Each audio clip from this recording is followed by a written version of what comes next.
First of all, good afternoon to all of you. If anybody is expecting a refreshing interlude of sanity at this stage, despair. I want to say thank you very much for the invitation. I find myself out here in Vancouver in a very peculiar situation that I phoned back to Toronto, and they're having one of their inglorious bouts of deepest global warming. They're down to a minus 26 right now, so they'll be cutting the emissions even further. Sometimes people ask me if I believe in climate change, and I say I'm from Newfoundland. We haven't had the same weather for 60 minutes in 500 years. For the best editorial on junior mining, visit cambridgehouse.com/mining. Click the link in the description below to learn more. I'm not really sure where to begin, but I should, I suppose, point out a couple of things. It's a pleasure to be in a tropical climate for a change. And also, about this time of day in the old days, when I was still at the great temple to political correctness, you know, as the CBC, at about 7 at night, which it is now over there, they used to send me down to the main lobby, where it was my duty to water the ferns and refresh the incense that we had there to the statue of Bishop Suzuki. And you really cannot imagine how difficult it is for me not to be doing that right now. I also find myself in a peculiar situation in that, as a journalist, I'm in a room full of achievers. This is a very awkward spot. But even as a journalist, I'm not quite the full one. My relationship to journalism is basically that of a streetwalker to the Department of Highways. If you hear the heels clicking, that's me. The time is brief, and the issue is large. And as I was thinking about this particular session, and I have for quite some time, I was also thinking back, as I always do, to some of my own Newfoundland experiences. And when I was young, which was about the time that the pharaohs were getting wound up in the mummy cloth, when I was young, in the early 1950s, late 1950s, my mother had a little restaurant. And the miners from Bay Verte, when they'd finally come home for vacation periods, or the miners from Buckens in particular, they favored our place. And I got to know an awful lot of them then. And at 55, a person was old in those days, incidentally. For the best editorial on junior mining, visit cambridgehouse.com/mining. Click the link in the description below to learn more. It's a new thing that we see 70s and 80s and 85s, but they were the gentlest of human beings, the gentlest of men. There was one particular favorite. His name was Dick Kennedy. And after 35 years, this is going back 70 or 80 years ago, of working then in a mine, this man still had the sweetest disposition after a lifetime of utter exertion and the hardest possible kind of labor. He did it because he wanted work so that he could support a family and so that his kids might have something better. I start off with that as an anecdote because I want to go to a general theme, and then I want to come back. The idea of this particular talk is to talk about Canada's relationship to the resource industries. And if there's one word to describe Canada's relation from the government on down, especially in the last 3 or 4 years, it's lunatic. The idea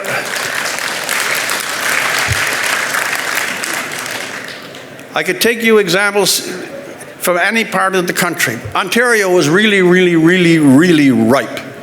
For 14 or 13 years, they bought into the ideology that if you had enough solar panels and windmills, a genie would suddenly appear and sprinkle dust, fairy dust, all over the province. It was a province in which they could build up to $1 billion worth of a gas plant. And during the very first days of an election, they could decide to take it down and move it somewhere else. It was a government that, having adopted the green strategies, raised the power rates of unfortunate people, people on fixed income. It raised the natural price of heating to such a point that over 40,000 Ontarians, this is Ontarians in 2017 and 2018, that they couldn't afford their own heat. And then to make the lunacy complete, the same government that brought in the policies subsidizing false power, that raised those rates originally, then takes a subsidy from the taxpayer pool to allow those citizens to buy their own power. They created a situation in which they also had to be the solution for it. The insanity that governs people who, as governments, that attach themselves to great causes and then forget what it is that they do is unbelievable. You guys here are involved in one of the two principal industries of the entire world. There are two basic requirements for everything that is in the 21st century economies. They are energy, because without energy, nothing moves, and they are minerals. These are the basic constituents of every technological, every industrial, and every form of welfare that we have. If you don't have minerals, you cannot build things. You cannot have the machinery. You cannot have the technology. You cannot have the resources to go out to sea to search for oil. You cannot have the planes. You cannot have the iPhone. You can't have anything. And if you have no energy, if you have to depend on other sources, if you are contingent on your energy, you cannot plan. Without energy, nothing else is. And without minerals to combine with energy, the entire basis of this civilization vanishes. And it is therefore really, truly perplexing, beyond the range of human understanding, that here in a country as vast as ours, with geographical reach second only in the world, and a population a meager 33 million, we have been granted by divine providence the most rich arena of natural resources, probably proportionately to anyone on the planet. Secondly, I came into this conference this morning. This is an amazing gathering, and this is not flattery to you. The idea that there are something like 7,000 or 7,500 people here in the downtown of Vancouver under a tropical sun, and at the same time representing one of the two most basic resources of the world, especially now. It's amazing. And I would have expected half the governments of Canada to be present at this gathering to at least shepherd and deepen their understanding of what it is about natural resources that gives Canada the standing that it has. Think back a while. Just look at Vancouver now, or Toronto, or Montreal, any of our major cities. Look at what life is like there. Look at what our own life is like compared to other countries of this world. And this is not chauvinism. We have a spectacular level of prosperity. We have wealth like we have never known it before. We have institutions that are grounded in a tranquil setting. We have a high reach of science. Our medicine is first class. The educational, the banking system, and the business community. We have at our disposal resources that our grandparents could not have dreamed of. The things that are happening in 2018, 2019 have been almost exponentially a leap beyond the capacities of 1960 or 1950. They could not dream of this. This man, Dag Kennedy, that I mentioned, at 55, white hair, cane, a burdened, hard life.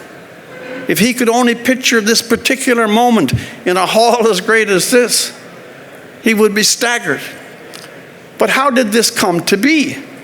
It came because in the original moments of Confederation of this country, what were the driving forces? What were the pioneer energies? It began with the explorers and the miners. mining, geography, and pioneering are intricately intertwined. And what was the character of the people that were involved in those early days? The immense capacity to take severe risk, a physical hardihood that we perhaps have forgotten what it is, the ability to live on the barest of resources while still pursuing some possibility of self-advancement. And in their heads at that time, it was not just looking for the nugget. That's a cheap shot. The idea was always present, as it was with this man Kennedy, that if he gets something that raises his station, it's part of something that will be an inheritance for his children or hers. There was always a driving impulse in the early Canadians, whether they cleared lands, whether they fished, or whether they mined, that they were building something. And successive generations of Canadians, most of them doing the hard toil, going to the hard places, taking the largest risks, and bearing the greatest labors. These are the people that have brought this country to the station that it is today. And here we are in full possession of that inheritance. And what's going on at the political level? How are we treating this? It is only a country so prosperous as our own that can afford to forget the original sources of that prosperity. It is only in a country as prosperous as our own that we get to the point where we denigrate and derogate the essential industries that brought us precisely to where we are.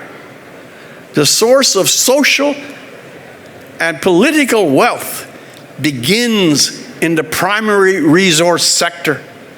And unless you build on the primary resource, you have no country.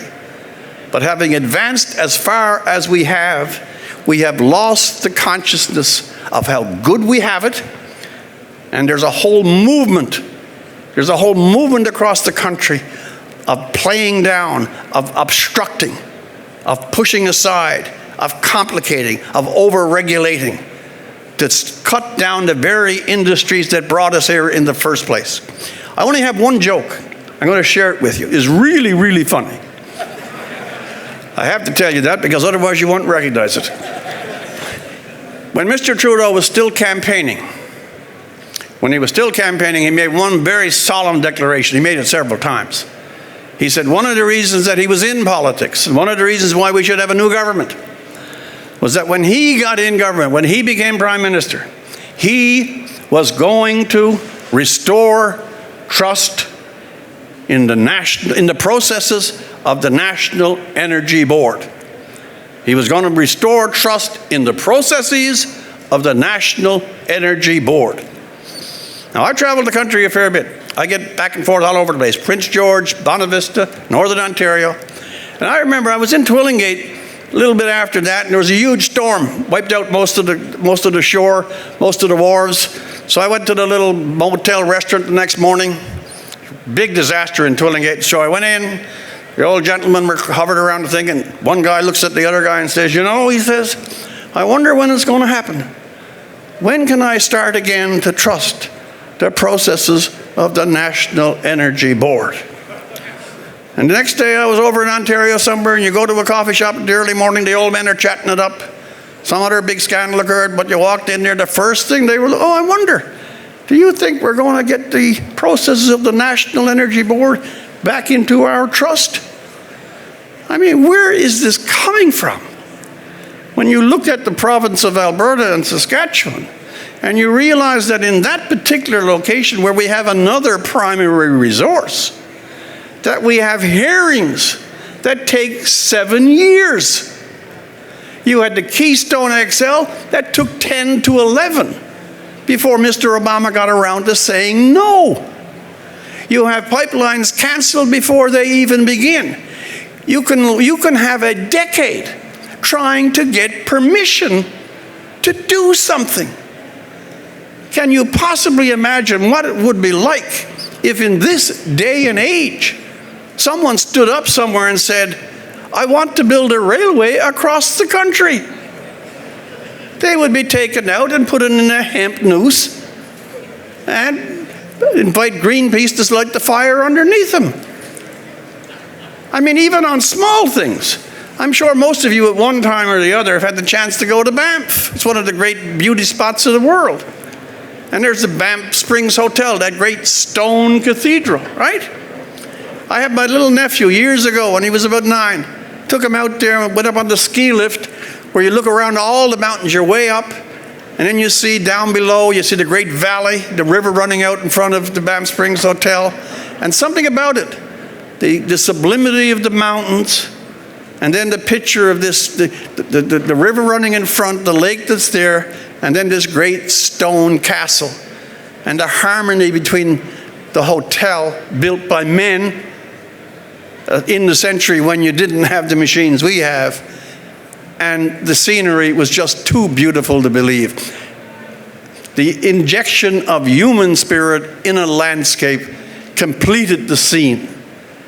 Can you now imagine if you went to Banff Springs Park and you wanted to build something in this day and age? We have somehow become induced into thinking, at least our government has, that any initiative that unleashes the natural forces of the economy, that supplies people with work and jobs, that looses enterprise, that calls into play the forces of technology and the advanced engineering techniques that we hold first in almost all the world. It's an amazing thing. Those things are looked upon as dangerous. Those things have to be delayed so long that they no longer happen at all.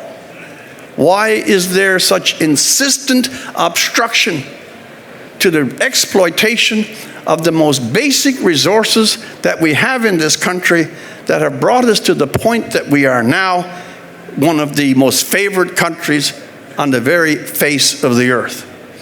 Let me give you one other little anecdote. When Joey Smallwood, that's a long while ago, when Joey Smallwood was premier, he was a very strange man, by the way.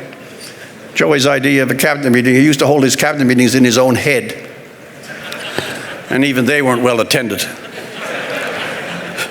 In fact, his idea of a caucus was to have a second thought, which is one more than a lot of them are having these days.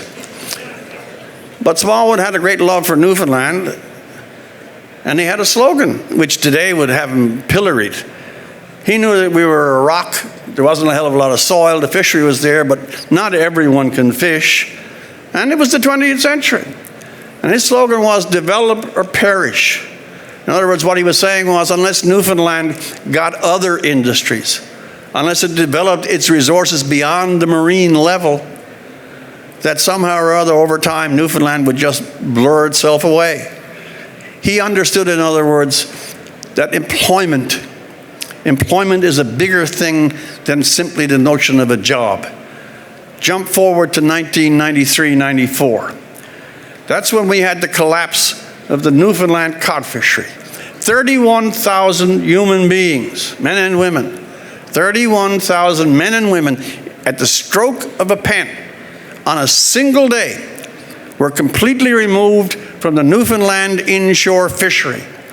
Something that had gone on for 450 years, that defined the culture, the humor, the idiom, the songs, the pattern of settlement. The whole idea of Newfoundland was wrapped up in that fishery. It was much more than a cultural blow. In a single moment, for the first time in 500 years, no one could go out and jig a codfish and have it for supper. But also it was 31,000 people abruptly unemployed. Proportionately, if that had happened in Ontario, if you had picked up the Globe and Mail the next morning, which I would advise you not to do, if you picked up the Globe and Mail the next morning, you would read a headline, 660,000 people lost their jobs overnight. That's the proportion. So in other words, I'm pointing a moral. Newfoundland was stricken. It happened that one of our great natural resources was going through a boom. This is before the period of national energy processes and endless hearings and court obstruction and environmental protest and false protest and foreign financing targeted directly at the resource. Alberta was enjoying good times. And over a fairly short period of time, my own close friends went there. So many people who were struck. There was one man I knew on the Northern Peninsula who sold his house for 7 airplane tickets to get to Hamilton to see if he could get a job. That's how rough it was. But suddenly, Alberta was there. So many of our crowd got up, took the least job first, worked their way around. It was one of the great rescue operations of the Canadian Confederation, which most people still even haven't heard about. It was one of the great moments, unsung, of Confederation at work, where one region of the country very willingly allowed a strange bunch with a different accent and certainly a stranger language to wander into their own province. It's one of the great songs that we should be singing, that the enterprise of Alberta and a primary industry rescued one of the great social and cultural blows of another part of the Confederation. Did you ever hear about it? Did anyone ever point out that one of the most dynamic moments of modern Confederation took place in the 90s? One whole province rescued by another? No. But you heard Neil Young, who has a few strings loose on his particular guitar, describing, you heard Leonardo de Chinook heading up there discovering new weather patterns. You heard every criticism that you could hear of poor Fort McMurray. Even after the fire, they went after it. And even after the fire, the government of Canada, you had the oil price decline, you had the burning of Fort McMurray, you had a flood in Fort McMurray, you had the departure of capital from Fort McMurray, you had the layoff of engineers in Fort McMurray, and what did they decide was the cure? Let's bring in a carbon tax. I mean, the poor creature's already laid out on the morgue table, and they want to take another few shots at the head. Where does this come from? I use the word lunatic. It is. This is an industry that provides employment. That's why I told the Newfoundland story. Do you know what it is like not to have work? There's no psychological stress greater perhaps than the loss of a loved one or the breakup of a family. Man or woman who is used to earning his or her own way, not to have the succor, the dignity. A dollar earned is always better than one given. And there is nothing so damaging to a domestic arrangement than the loss of dignity that comes with the impression, comes with the fact that you can no longer claim you are earning your own and providing for your own. A job is a core of dignity. And to attach to a great enterprise, be it mining or others, a huge project, to be involved in some communal endeavor, it's not just the work, and it's not even just the paycheck. It is the fulfillment of the human personality to do great things. I mean, even on the offshore where we are, I watched them building an offshore rig. I won't go on because I'm getting close to the end. I watched that for 3 years. Do you know how complicated an offshore drilling rig is? They had 5,000 people over 3 years building this thing. It has more parts than 10 moonshots. I've always said that the rig should be on the stamps. They are the very apogee of human technology. And yet if some fool comes down and parks one windmill in downtown Toronto, we'll have the entire burden of the North American press wondering that the blades are going around. 16th century Holland was a great country, but I don't think we want to go back. We misvalue the things that count. That's what I'm saying. We misvalue the industry that you are in. The idea you could have 7,000 people on Canadian soil dealing with one of the preeminent, most necessary industries of modern civilization. And it could be passed by even the most secondary politicians. The idea that in this country, which we inherited on the labors of those people in the primary industries over the generations. and that the very industries that helped us to build Canada are now the only ones under a microscope, that have no friends, that the policies work to repress. They're going to explode Alberta if someone doesn't wake up soon. Or even introducing stresses into the political dynamic of the country because we don't appreciate what's right straight in front of our eyes. Primary industries respond to primary human needs. Employment is a tremendous gift. It is so much more than the people in government seem to understand. The appreciation for it is deserted. Thirdly, the resource, the education and the technological resource that are called into play by your modern industry and the others. This is one of the great boasts of Canada, and yet it gets so little attention. The slightest element of criticism on any major natural resource industry will get blown across the waves. You are under intense microscopic scrutiny. I remember those damn ducks that landed in some pond up in Fort McMurray. They had all of North America before them. They had GPS given them by nature. And they searched and searched over vast millions of square miles to find the one place they couldn't land. And it became the story of the year. If anyone brings up those ducks, I have words for them. I'll wrap it up. I'm getting the hook. I want to end it up on a small little yarn because I've been more serious than I normally am. And it's a little story I like to tell. It has nothing to do with what I just said. It's about when, in 1997, we invited Queen Elizabeth to come over and celebrate 500 years that Newfoundland had been a colony, and the fact that John Cabot in 1497 headed off for Peking or Beijing and ended up in Bonavista, which is a maritime area of some considerable scope.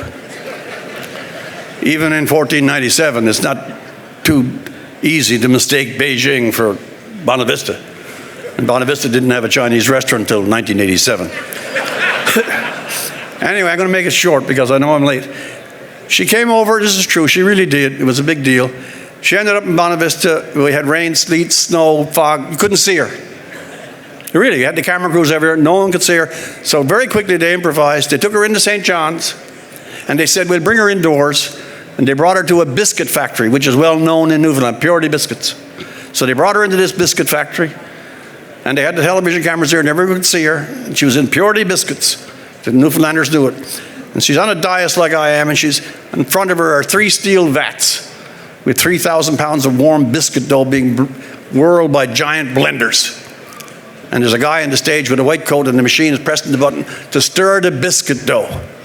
And she's on the stage. She walks over to where he is, and I can't do the accent, but she looks up and she says, and what are you making, sir? Long pause, and he says, $13.50 an hour, ma'am. Yeah. Let me wrap it up in 2 sentences. You're involved in a core and a central industry. It is not appreciated. It is more often put down than it is supported. The core industries that built this country are the only ones now that are in the shadow and the shade. And if we want to maintain the structure and prosperity that we have got to revert to some very sensible thinking about using the resources that Providence or God has given this country. Thanks for your patience.